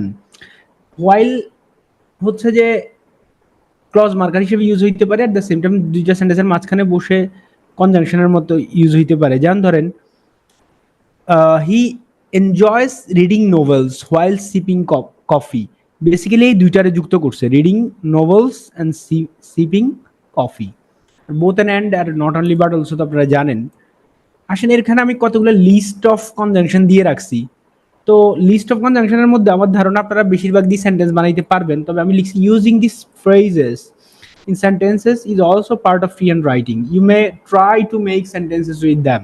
এখানে কি এরকম কোন ফ্রেজ আছে, মানে এরকম কোন কনজাংশনাল ফ্রেজ আছে যেটা দিয়ে আপনারা সেন্টেন্স বানাইতে পারবেন না? তো আমরা চেষ্টা করতে পারি যে মানে যদি কোনোটা না পারেন, কোনোটা পারবেন না, ইন দ্যাট দেখানো হয়েছে একটু আগে, আশা করি সবগুলো পারবেন। কেউ না পারলে বলেন, আমরা এটা দিয়ে সেন্টেন্স বানাবো। পরেরটা আসেন ইন্টারজেকশনাল ফ্রেজ, সেম জিনিস, মানে একই গ্রুপ অফ ওয়ার্ডস কিন্তু express emotion, feelings, reactions. In order that আর ইন অর্ডার টু একই কথা, দ্যাট হইলে পরে একটা ইয়া হবে আর কি। ইন অর্ডার দ্যাট লিখেন তো আপনারা, আপনারাই আনসার দিয়ে দেন ইন অর্ডার দ্যাট দিয়ে। কেউ একজন ওনারা আনসার দেন, না পারলে আমি দিব। Oh no, oh no I forgot my keys. দেখেন আই ফরগট মাই কিজ সেন্টেন্সটা দেখেন, আপনি বললেন আমি আমি চাবি কোথাও ফেলে এসেছি এরকম কিছু, বা আমি চাবি কোথায় রাখছি ভুলে গেছি, I forgot where I kept my keys. এটা না বললে আমি হচ্ছে সিম্পলি বলতে পারবো I forgot my keys. Oh my goodness, I can't believe it. এই যে পুরাটা কনজাংশনাল ফ্রেজ। ওনারে কেউ উদাহরণ দিয়ে দেন, না দিলে আমি দিব, সমস্যা নাই। ইন অর্ডার দ্যাট দিয়ে উদ্দেশ্য বোঝায়, মানে ইন অর্ডার দ্যাট দিয়ে, হ্যাঁ আপনি এরকম কোনো সেন্টেন্স বুঝান যেটা দিয়ে ইন অর্ডার টু দিয়ে লিখতে পারবেন, সেটা দিয়ে আবার ইন অর্ডার দ্যাট করা যাবে। ডিপেন্ডেন্ট ক্লজ আপনারা না পারলে আমি দিব অবশ্যই। Dependent clause, noun dependent clause গুলো তিন ধরনের হয়, মানে সাবঅর্ডিনেট ক্লজ গুলা, অ্যাডজেক্টিভ ক্লজ, অ্যাডভার্ব ক্লজ। এটাই হচ্ছে বেসিক্যালি আমাদের আজকের মূল, মানে যেটা বুঝতে হবে আর কি, সবই মূল। অ্যাডজেক্টিভ ক্লজ যদি আপনি বুঝেন আর পার্টিসিপল ফ্রেজ, অ্যাডজেক্টিভ ফ্রেজ যদি বুঝেন, তাহলে ইংরেজির বিশাল জিনিস আপনি বুঝে ফেলছেন, লম্বা সেন্টেন্স কেমনে লিখতে হবে। তা আজকে আমরা হচ্ছে এই ক্লজগুলোর বেসিক আলোচনা করব, এরপরে ক্লজগুলোর পরবর্তী ক্লাসে বিস্তারিত আলোচনা করার সাথে সাথে আমরা ওইগুলা দিয়ে কিভাবে ট্রান্সলেশন হয়, ট্রান্সলেটিং ক্লজেস নেক্সট ক্লাসে। আর আজকের ক্লাস হচ্ছে যে আইডেন্টিফাইং ক্লজেস, মানে আইডেন্টিফাইং এবং ইউজেস অফ ক্লজেস। আসেন তাহলে আমরা প্যারালালি দেখেন, নাউন ফ্রেজ ইম্পর্টেন্ট, এইগুলো খুবই গুরুত্বপূর্ণ। Noun clause, adjective phrase, adjective clause, adverb phrase, adverb clause, verbless clause নামে একটা আছে, যদি সময় থাকে দেখাই দিব। প্রিপোজিশনাল ফ্রেজ, এগুলো আমাদের জন্য খুবই গুরুত্বপূর্ণ। নাউন ফ্রেজের একটু আগে আপনারা সংজ্ঞা, খুব সিম্পল সংজ্ঞা দেখছেন, এবার একটু বড় সংজ্ঞা দেখেন। A noun phrase is a group of words centered around the noun or pronoun. Noun and pronoun কে ঘিরে ওইটা হবে। Function as a subject, object, complement হিসেবে কাজ করবে। ঠিক নাউন যেমন কাজ করে, নাউন ক্লজ যেমন কাজ করবে। It consist of a noun, any or any modifier, এটার সাথে মডিফায়ার থাকতে পারে, যেমন ডিটারমাইনার ও modifier, determiners, complements that accompany it, এটার সাথে এগুলো থাকতে পারে। Noun phrase can vary in length and complexity. এটা লেন্থ এত বড় হইতে পারে, আবার ছোট হইতে পারে, অনেক বড় হইতে পারে। Ranging from simple nouns to more elaborate construction with multiple modifiers. এখানে মাল্টিপল মডিফায়ার্স থাকতে পারে, বিশাল লম্বা হইতে পারে, দেখাবো আমরা। শিউলি একটা উদাহরণ দিছে, তাহলে আমি আর দেওয়ার প্রয়োজন মনে করতেছি না। তাহলে আপনাদের নিশ্চয়ই মনে আছে নাউনের ফাংশন ছিল সাবজেক্ট হিসেবে বসে অবজেক্ট, কমপ্লিমেন্ট, অ্যাডজেক্টিভ, এবং হচ্ছে যে অবজেক্ট অফ ফ্রেজ অর জিরান। তাহলে সেম নাউন ফ্রেজও একই রকম ভাবে কাজ করবে। প্রথমে আসেন, এই সেন্টেন্সটা সবাই মনোযোগ দিয়ে পড়েন, আশা করি বুঝা গেছে সেন্টেন্সটা। On Tuesday A German passenger liner, German passenger liner মানে হচ্ছে যে যেটা জার্মান প্যাসেঞ্জার লাইনার হচ্ছে একটা জার্মান জাহাজের কথা বলতেছে, যেটা প্যাসেঞ্জার বহন করে। Rescued the crew of the trawler, ট্রলারের ক্রুদেরকে তারা উদ্ধার করছে। ইট found them drifting on a life raft, একটা হচ্ছে যে ভেলার মধ্যে, লাইফ রাফট ওই যে লাইফ ভেলার মধ্যে ভাসতেছে। After they had abandoned a sinking ship, মানে ডুবে যাওয়া শিপ থেকে নেমে তারা হচ্ছে ওই ভেলায় উঠছে, যেটা ভাসতেছে কোথায়, সমুদ্রে। ওর রেস্কিউ করছে কে? German passenger liner. সিম্পল। এবার দেখেন এখানে ফ্রেজগুলো কিভাবে কাজ করতেছে, অনেক রকম ফ্রেজ আছে।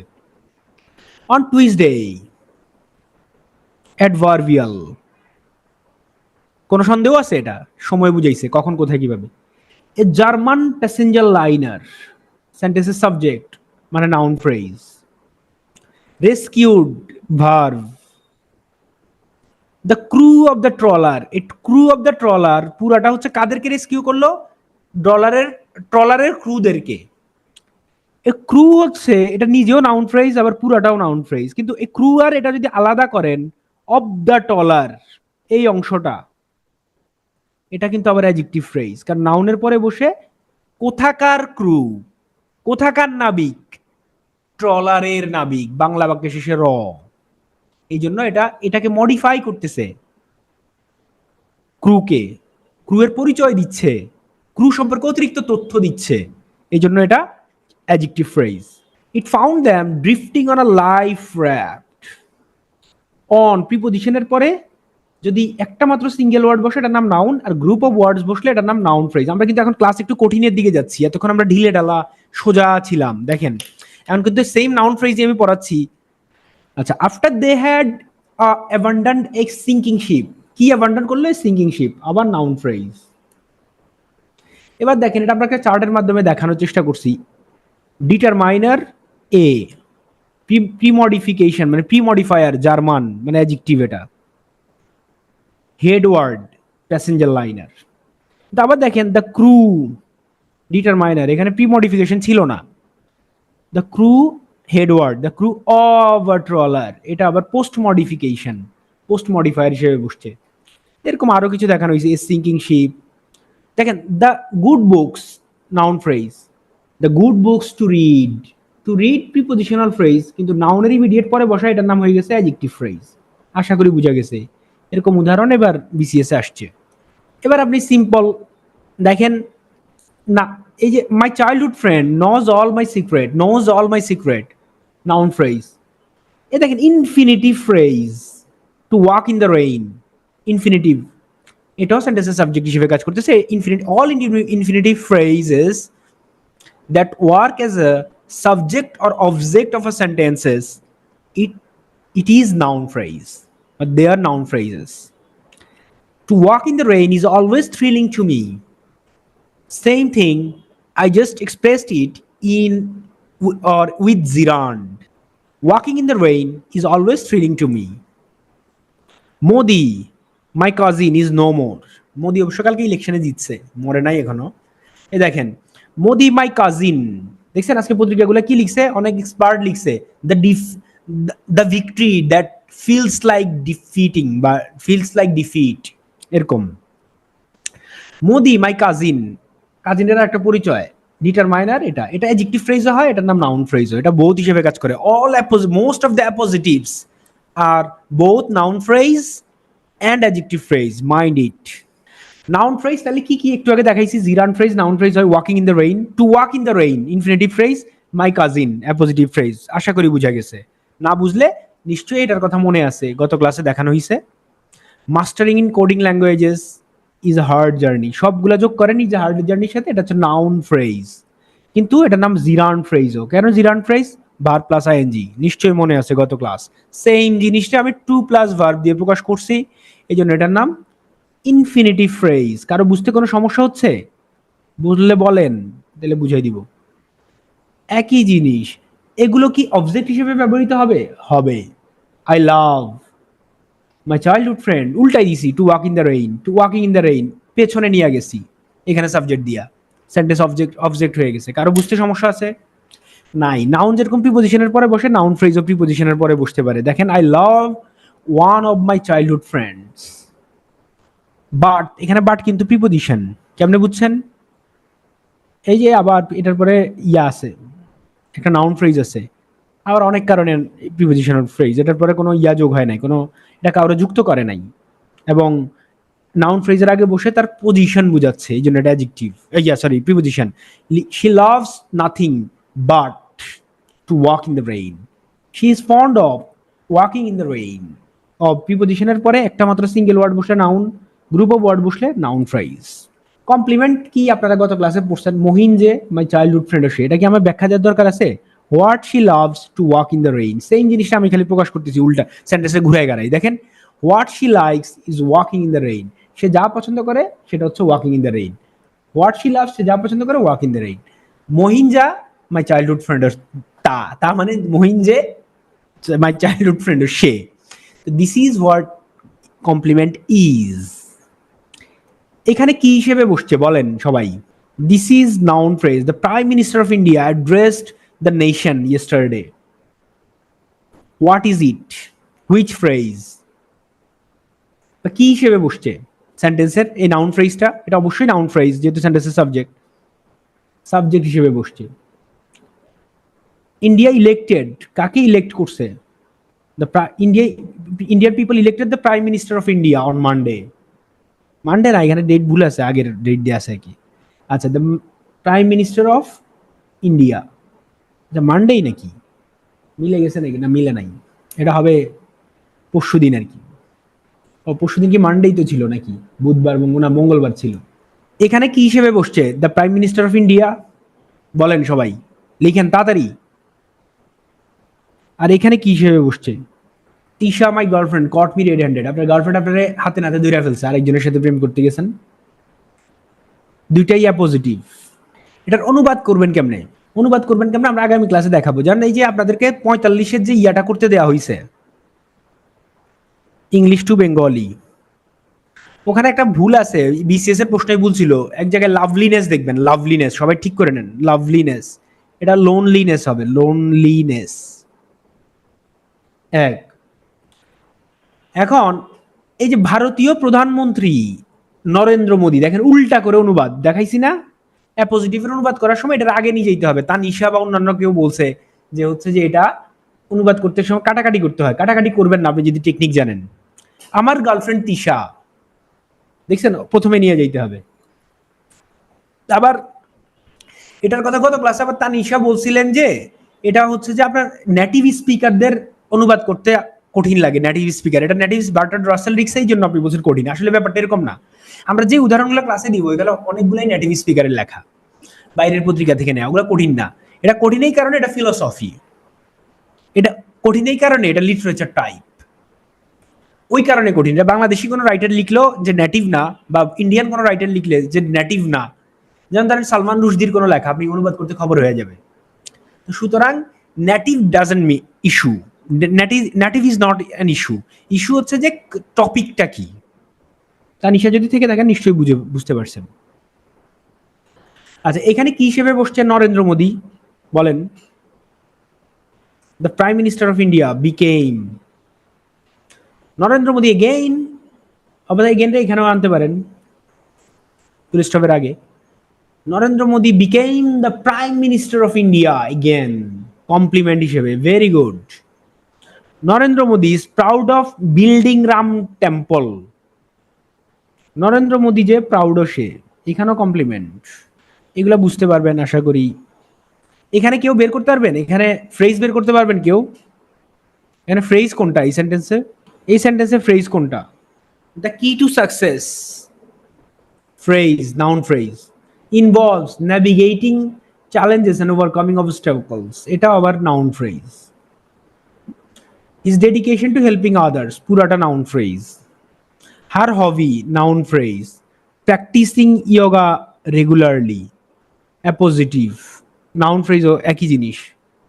Helps verb, her stay balanced and focused, আবার নাউন ফ্রেজ। দেখছেন সব নাউন ফ্রেজ, এটা বাসায় চিহ্নিত করেন। কোথায় পাবেন নাউন ফ্রেজ, যেখানে যেখানে নাউন পাইতেন ওখানে নাউন পাবেন, এটা আমরা জানি। আর কোথায় পাবেন, ডিটারমাইনার ও প্রিপোজিশনের মাঝখানে। ডিটারমাইনার কি, নো হচ্ছে ডিটারমাইনার, আর এটা হচ্ছে প্রিপোজিশন। তাহলে they exhibit no genuine interest, genuine interest adjective noun, দুইটা মিলাই নাউন ফ্রেজ। তাহলে আমরা জানি যে ডিটারমাইনার প্রিপোজিশনের মাঝখানে এতদিন নাউন বসতো, এখন দেখি নাউন ফ্রেজও বসে।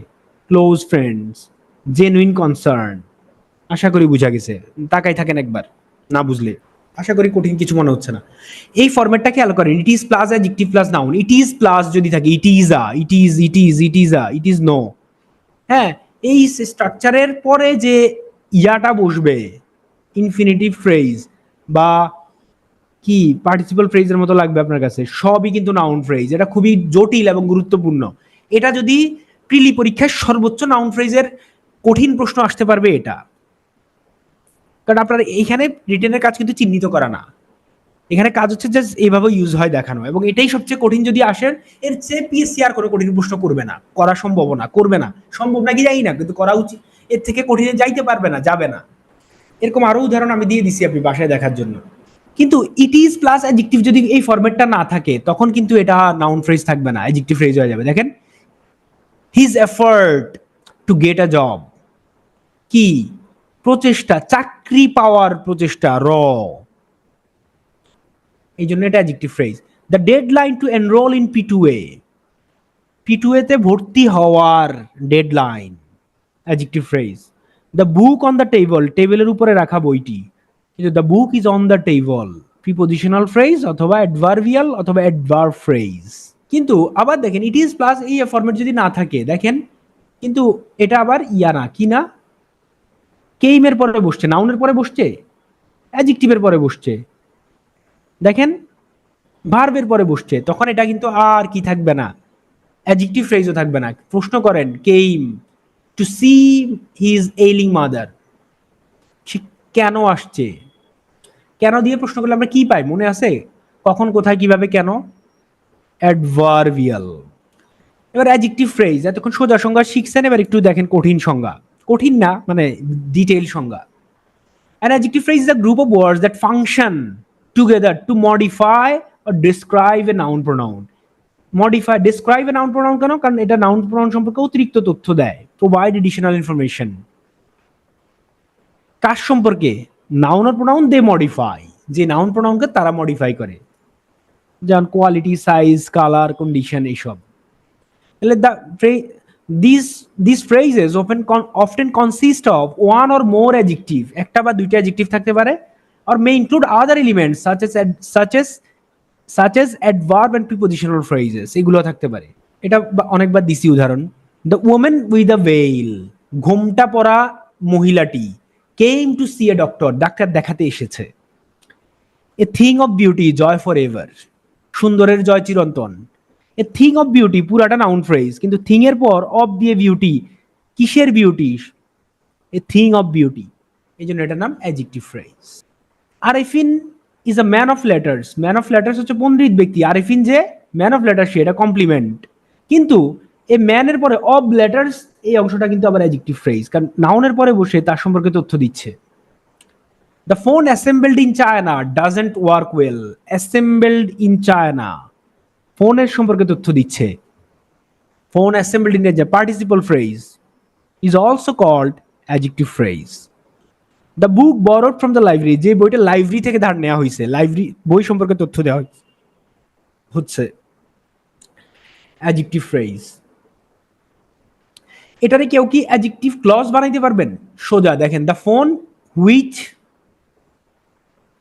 ওয়াজ assembled in China, the book that is borrowed from library that was borrowed from library, adjective phrase হয়ে গেছে। দেখেন making them adjective clause, adjective clause কেমনে বুঝছি, the phone does not work well, principal clause, which এখানে subordinate clause এর clause marker এবং subject, which was assembled in China, তাহলে একটা subordinate clause বা dependent clause আর একটা principal clause, দুইটা মিলে কি হয়ে গেছে, একটা কমপ্লেক্স সেন্টেন্স, এবং এট দ্য সেম টাইম এটার নাম অ্যাডজেক্টিভ ক্লজ, সেম জিনিস।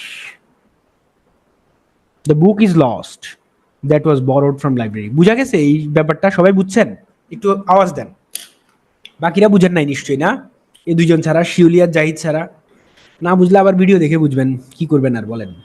অ্যাডজেক্টিভ ফ্রেজ কি হইতে পারে? পার্টিসিপল ফ্রেজ গত ক্লাসে দেখছি, অ্যাপোজিটিভ ফ্রেজ একটু আগে দেখলাম, প্রিপোজিশনাল ফ্রেজও দেখছি, তাহলে বুঝা গেছে নিশ্চয়ই।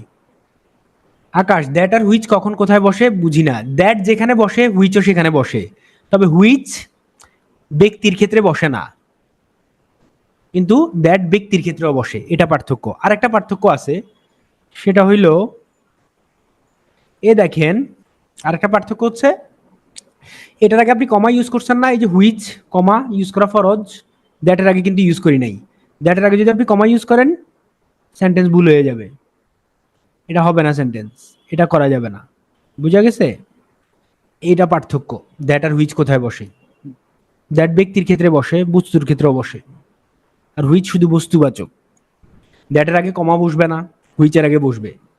এটার আগে অ্যাডজেক্টিভ ক্লজ বানাইতে পারবেন, এগুলারে বানাই লেখেন তো, এখানে চ্যাটে লিখেন, পুরো সেন্টেন্স লেখার দরকার নাই, খালি অ্যাডজেক্টিভ ক্লজটা লেখেন। নরেন্দ্র মোদি, গুড। সাকিব, পারবেন সবাই আশা করি, এইখানে বানানো আছে দেখেন যারা পারেন নাই। পার্টিসিপল যে অ্যাডজেক্টিভ ফ্রেজ, এটা গত ক্লাসে দেখানো হয়েছে, একবার চোখ বুলাই নেন, আবার চোখ বুলান, আবার চোখ বুলান, দেখেন। কিন্তু এটা পার্টিসিপল ফ্রেজ, যখন কমা থাকবে পার্টিসিপল ফ্রেজ, কমা না থাকলে সাবজেক্ট হিসেবে বসলে কি হবে, এটা এটা হচ্ছে জিরান ফ্রেজ। জিরান ফ্রেজ মানে কি? Noun phrase. Enhancing story telling abilities through practice is step to improving writing skills. এখন দেখেন, এই জন্য আপনাদেরকে স্টোরি টেলিং অ্যাবিলিটিস পড়াবো আমি। একটু অপেক্ষা করেন, ঈদের পর। ঈদের পরে আমরা আরো পুরা দমে, মানে ঈদের আগে আর একটা ক্লাস আছে, এটাই গুরুত্বপূর্ণ, কিন্তু ঈদের পরে কিন্তু আরো দৌড়াইতে হবে। ঈদের পর হচ্ছে যে আপনারা, আমি আর্টিকেল পড়তে দিব, এই পড়তে দিব, সেই পড়তে দিব, এটা দিয়ে আপনি ক্লাসে 5 মিনিট বক্তব্য রাখবেন, আপনি স্টোরি টেল করবেন, কোনো কিছু সম্পর্কে বলবেন, নাহলে কিন্তু আপনি মানে এক্সপার্ট হবেন না। এগুলো তো রং প্রসেস, কিন্তু আপনারা যেহেতু এটা পড়ে আসছেন, প্রিলিটিলি পাস করে আসছেন, আমি ধারণা এটা পারবেন। দেখছেন এটা কি? জিরান ফ্রেজ। কিন্তু যখন কমা দিছি, ওই যে আগেরটাতে কমা দিছি, দেখেন কমা দিলে এটা হচ্ছে অ্যাডজেক্টিভ ফ্রেজ বা পার্টিসিপল ফ্রেজ। কোথায় পাবেন অ্যাডজেক্টিভ ফ্রেজ? দেখেন এই ডিটারমাইনার আর হচ্ছে যে প্রিপোজিশনের মাঝে, প্রিপোজিশনের মাঝখানে রুল ছাড়া কিন্তু হার্ড অ্যান্ড ফাস্ট দুইটাই অ্যাডজেক্টিভ, দুইটা অ্যাডজেক্টিভ মিলাই adjective phrase. Large and beautiful দুইটা অ্যাডজেক্টিভ মিলাই অ্যাডজেক্টিভ ফ্রেজ। এটা ডিটারমাইনার, আর এখানে অবশ্য প্রিপোজিশন নাই, দুইটা অ্যাডজেক্টিভ মিলাই অ্যাডজেক্টিভ ফ্রেজ হইতে পারে। বি ভার্বের পর যদি অ্যাডজেক্টিভ, পরে যদি অ্যাডজেক্টিভ দিয়ে শুরু হয়, বি ভার্বের পর যদি অ্যাডজেক্টিভ দিয়ে শুরু হয়, be verb, he is pure at heart, pure at heart পুরাটা adjective phrase. Free from blame adjective দিয়ে শুরু হয়েছে বি ভার্বের পর, এটা এমনিই বোঝা যায়, বি ভার্বের পর বলা লাগে না, এমনিই বোঝা যায়। আবার প্রিপোজিশন দিয়ে শুরু হইলে হবে, যেন শি ইজ উইদাউট ফিয়ার, তার অবস্থা বোঝাচ্ছে। শি ইজ উইদাউট ব্লেমিশ মানে ফ্ললেস, উইদাউট ব্লেমিশ মানে যার কোনো ভুল নাই, বুঝা গেছে? বি ভার্বের পরে আপনি যদি অ্যাডজেক্টিভ দিয়ে শুরু হয়, সেটা হবে উইদাউট দি বা প্রিপোজিশন দিয়ে শুরু হইতে পারে। হ্যাঁ, সেটা অ্যাডজেক্টিভের ন্যায় অর্থ দিতে হবে, এই যে অ্যাডজেক্টিভের ন্যায়। উইদাউট ফিয়ার মানে কি? ভয়, নির্ভয়, নির্ভয়ে মানে ভয়হীন adjective.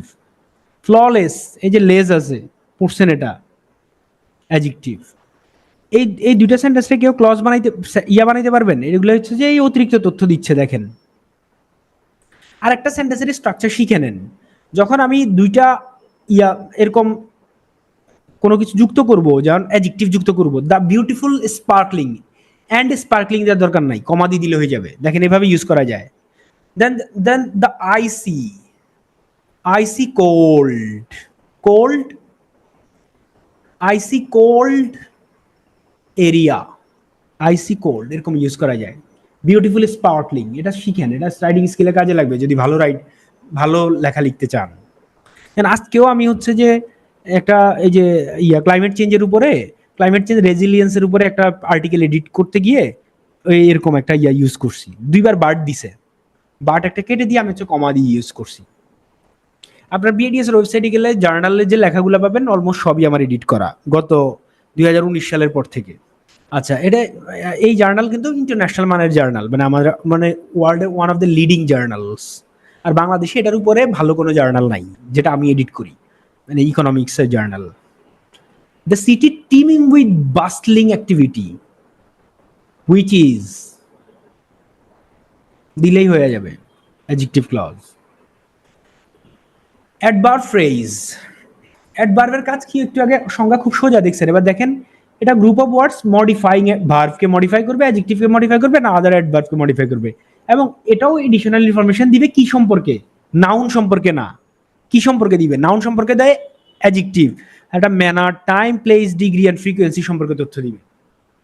One or more adverbs along with accompanied by words or modifiers, এগুলা দিয়ে গঠিত হইতে পারে। এই উদাহরণগুলো কেউ বুঝেন না এরকম কেউ আছেন? দেখেন আগেরটা বুঝলে এটাও বুঝবেন। দি লেফট এট ডন, কখন ছেড়ে গেল বা চলে গেল এখান থেকে? সকালবেলা। দি অ্যারাইভ এট দ্য এয়ারপোর্ট, এগুলা যে অ্যাডজেক্টিভ ফ্রেজ, কারো কোনো সন্দেহ আছে কখন কোথায় কিভাবে দ্বারা প্রশ্ন করে দেখেন। অ্যাডজেক্টিভ ফ্রেজ কি হইতে পারবে? প্রিপোজিশনাল ফ্রেজ অ্যাডজেক্টিভ ফ্রেজ হয়, ইনফিনিটিভ ফ্রেজ অ্যাডজেক্টিভ ফ্রেজ হয়। ইনফিনিটিভ ফ্রেজ আবার নাউন ফ্রেজও হয়। কখন নাউন ফ্রেজ হবে? যখন সেন্টেন্সের সাবজেক্ট অবজেক্ট হিসেবে কাজ করবে। আমাকে কেউ একজন বলেন এটা কোন ফ্রেজ? একজন লিখছে নাউন ফ্রেজ, সিফাত। কেন? অবশ্যই adjective phrase, sorry adverb phrase. কেন? সে কিভাবে গেল? তল্পি তল্পা সহ। কিভাবে? তল্পি তল্পা সহ, এটার অর্থ হচ্ছে তল্পি তল্পা সহ, ব্যাগ এন্ড ব্যাগেজ, কিভাবে গেল। আর বাকিগুলা দেখেন কোনো সমস্যা আছে? সে কিভাবে শয়তান? হারে হারে শয়তান। আউট অ্যান্ড আউট, এগুলো একটু কঠিন আছে এই জন্য দিলাম এখানে। The train is moving fast enough on the table for the train, জন্য বুঝাচ্ছে কারণ। বুঝতে অসুবিধা আছে কারো? বলেন, কোনো অসুবিধা নাই, বললে বুঝাই দিব। নাই, এটা বিসিএস এ আসছেও পরীক্ষা প্রিলিতে। He work with all sincerity, কিভাবে কাজ করে? With all sincerity, adjective phrase. আর বাকিগুলো দেখেন বুঝেন নাই। সেফ অ্যান্ড সাউন্ড, কিভাবে পৌঁছালো? নিরাপদে। কিভাবে জার্মান বলে? লাইক এ জার্মান, কিভাবে? জার্মানদের মতো করে। The girl can think out of box, কিভাবে চিন্তা করে? ট্রেডিশনাল চিন্তার বাইরে। ইন দ্য ডার্ক ফরেস্ট, এই দাটা হবে না। এবার আসেন ক্লজ আইডেন্টিফাই করি। এটা কি? সিম্পল একটা ওয়ার্ড, কারো সন্দেহ নাই নিশ্চয়ই। মাই চাইল্ডহুড ফ্রেন্ড, আবার দেখাইছি, এটা একবার দেখাইছি, দেখেন।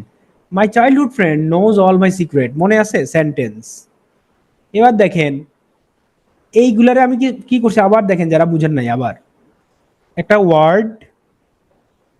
ওয়ার্ড থেকে ফ্রেজ থেকে সেন্টেন্স, ফাইনাইট ভার্ব দিয়ে, এরপরে that my childhood friend knows all my secrets, এটা তখন সেন্টেন্স ছিল। কিন্তু আমি যখন দ্যাট যুক্ত করলাম, এটার নাম ক্লজ মার্কার বা নমিনাল দ্যাট ক্লজ। আমার চাইল্ড ফ্রেন্ড, আমার ছোটবেলার বন্ধু যে আমার সব সিক্রেট জানে, সেন্টেন্স হয় নাই। সে যে সব জানে, হয় নাই। দেখেন এটা আমরা এখন নাউন ফ্রেজ হিসেবে ইউজ করব, অবজেক্ট হিসেবে। নাউন প্লাস সেন্টেন্সের অবজেক্ট হয়, সাবজেক্ট হয়। আই থিঙ্ক, আমি কি চিন্তা করি? আমি আমি আমি মনে করি, বা আমার মনে হয় যে আমার ছোট্টবেলার বন্ধু আমার সকল গোপন কথা জানে। এবার বুঝছেন এটা যে noun phrase, sorry noun clause.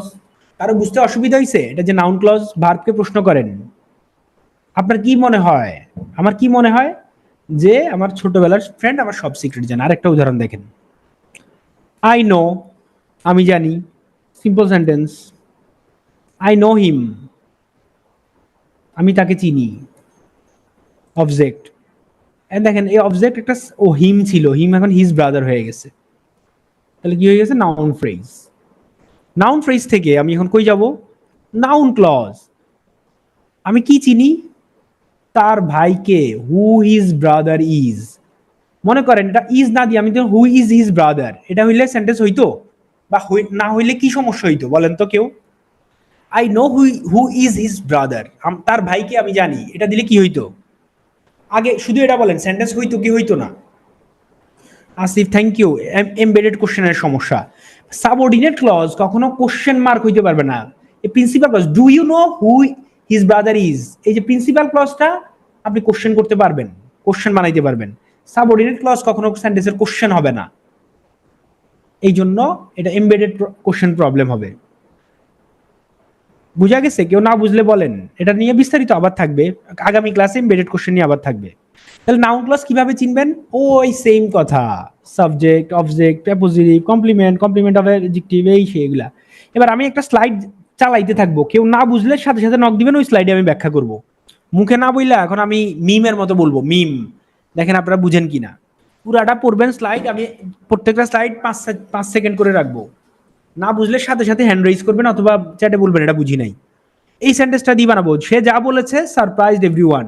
তাহলে সারপ্রাইজ কি? সারপ্রাইজ এভরিওয়ান, সে যা বলেছে, এটা কি সেন্টেন্সের সাবজেক্ট, এবং এটাতে একটা ক্লজ মার্কার, একটা সাবজেক্ট, একটা ভার্ব আছে, অতএব এটা একটা সাবঅর্ডিনেট ক্লজ। সাবঅর্ডিনেট ক্লজের মধ্যে কোনটা? Noun clause. নাউন ক্লজ কেন? এটা সেন্টেন্সের subject.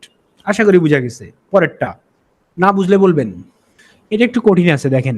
The fact that he said it, সে যে এটা বলছে এটাই ফ্যাক্ট। অনেকে এটার অ্যাডজেক্টিভ ক্লজ বলে ফেলবেন, অ্যাডজেক্টিভ ক্লজ না এটা। দ্য ফ্যাক্ট যা, এটাও তা, এটার অ্যাপোজিটিভ। এটাও পরীক্ষা আসছে এবার প্রিলিতে। অ্যাডজেক্টিভের কমপ্লিমেন্ট, অ্যাডজেক্টিভের পরে তার পরিচয় দিচ্ছে, ওই যে অ্যাডজেক্টিভের পরে নাউন ফ্রেজ হয়েছে, মনে আছে? I am sure that he said ইট, আপনি কি শিওর? এটা আপনি এটা সেইড, এটার কমপ্লিমেন্ট। শিওরের সে ইলাবোরেট করতেছে, কমপ্লিট করতেছে, এই জন্য এটা কমপ্লিমেন্ট। ইট ইজ প্লাস অ্যাডজেক্টিভের কথা মনে আছে? ওই যে বললাম, it is a pity that she failed in the exam, it is easy to find fault with others. It is easy format থাকলে এটা হচ্ছে নাউন ফ্রেজ। ঠিক একই রকম ভাবে আই এম শিওর এই টাইপের, দেখেন খেয়াল করেন, it is a miracle, it is format, it is plus verb adjective format. That he survived the earthquake. তাহলে এই যে অ্যাডজেক্টিভের পরে বসছে, এটার নাম নাউন ফ্রেজ। এটা একটু জটিল আছে, ভালো করে খেয়াল করেন, না বুঝলে বলেন। তাহলে ইট ইজ ফরম্যাট যখন থাকবে তখন আমরা জানি নাউন ফ্রেজ হয়, আবার ইট ইজ ফরম্যাটে নাউন ক্লজও হয়। দেখেন, it is a miracle, it is a format, same জিনিস। আবার অ্যাডজেক্টিভের কমপ্লিমেন্ট না, অ্যাডজেক্টিভ। আই এম শিওর, শিওরকে ব্যাখ্যা করছে, কি sure? That he said it, noun phrase, noun clause. Important, কিন্তু এটা ভুল করতে পারেন পরীক্ষায়। দ্যাট দেখে মনে করবেন যে ওটা সম্পর্কে তথ্য দিচ্ছে, ব্যাপারটা এরকম না। এটা যেহেতু ভার্ব নাউন, মানে হচ্ছে ইনফিনিটিভ, ইনফিনিটিভ যেহেতু ভার্বের সাথে রিলেটেড, এটার একটা অবজেক্ট থাকবে, অবজেক্ট অফ দ্য ইনফিনিটিভ।